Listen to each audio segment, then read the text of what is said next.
नमस्कार। अमित जी, विधि का विधान भी अजीब है।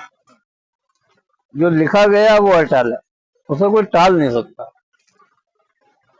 इसे लेकर एक छोटी सी मुझको घटना याद आती है।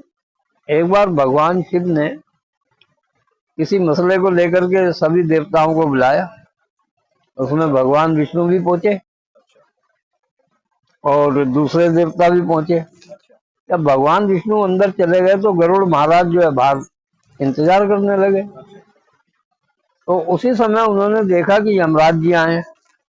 अब यमराज जैसे भवन में एंटर होने लगे, दाखिल होने लगे, तो एकदम ठिठक के रुक गए और उनकी दृष्टि एक चिड़िया पे पड़ी जो कि एक डाल पर बैठी थी।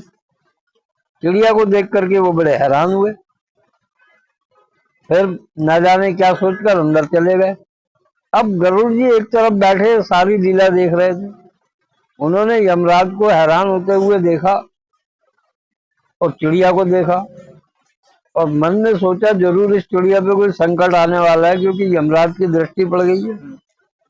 अब चिड़िया के पास गए, बोले चिड़िया रानी तुम तो बहुत छोटी हो और तुम संकट में हो। तो बोली महाराज गरुड़ जी आप तो हमारे राजा हैं, कैसा संकट, क्या आप मुझे बतलाइए। बोले यमराज की दृष्टि तुम पर पड़ी और तुम्हें देख के बड़े हैरान हुए यमराज।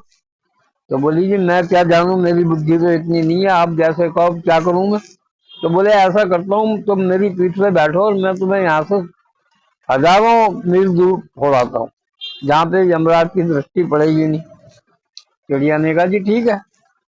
अब गरुड़ जी ने उनको अपनी पीठ पे बिठाया। अब गरुड़ जी ने उसे अपनी पीठ पर बैठाया और उड़ चले। उड़ते उड़ते उड़ते सैकड़ों मील दूर जाकर के एक सुंदरवन नाम की जगह थी। बड़ा सुंदर वन था, सुंदर नाम भी था और वन भी सुंदर था। फलों से लदे हुए वृक्ष वगैरह थे। वहां जाके चिड़िया को छोड़ दिया। बोले चिड़िया रानी तुम यहाँ पे आराम से रहना, तुम्हें यहाँ कोई किसी प्रकार का संकट नहीं आएगा। अभी वो चिड़िया से ये बातें कर ही रहे थे कि वहां पे यमराज प्रकट हो गए। यमराज प्रकट हुए और उन्होंने फौरन चिड़िया के प्राण हर दिए। अब गरुड़ जी बड़े हैरान, बोले यमराज जी आपने क्या करा। बोले भाई इसका समय आ गया था और वो तो मेरे को इसके प्राण लेने लेने से, इसका जीवन इतना ही था, ये विधि का विधान है। अरे बोले जब लेने थे तो वहीं ले लेते जहां पर आपने इसको देखा था। तो यहाँ इतनी दूर मैं लेकर के भी आया, फिर आपने यहाँ आके इसके प्राण लिए। बोले कि मैंने इसको वहां देखा था और मुझे बड़ी हैरानी हुई थी कि भाई इसके प्राण तो यहाँ से सैकड़ों मील दूर सुंदरवन नामक जगह पे मैंने हरने, और ये अभी यहाँ बैठी है, जबकि इसके बाद बहुत थोड़ा समय। अब मुझे क्या पता था कि आप इसको अपनी पीठ पे बिठा के फौरन यहाँ पहुंचा देंगे। तो मेरी काम आसान हो गया। मैं वहां से फारिग होकर के सीधा यहाँ आया, उसके प्राण ले लिए। तो ये तो ईश्वर की लीला थी जिसमें मेरा कोई दोष नहीं है। तो मित्रों, जो विधि ने लिख दिया है, जो विधान है, उसे कोई टाल नहीं सकता, वो अटल है। जिसका दाना पानी जहाँ का है, जिसने जहाँ जाके जीना है, जहाँ जाके मरना है, वो तय है। स्थिति ऐसी बन जाती है कि व्यक्ति हो, जीव हो, जंतु हो, जो भी हो, वो विधि के विधान से के अनुसार वहीं पहुंच जाता है। तो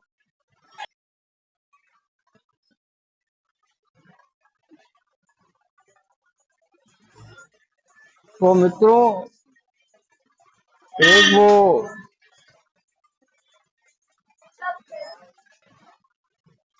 तो दोस्तों विधि का विधान अटल है। इस घटना से मुझे एक चीज याद आ रही है। एक गाना सुना था कभी कि तकदीर की कलम से कोई बच ना पाएगा, पेशानी पे जो लिखा है वो पेश आए।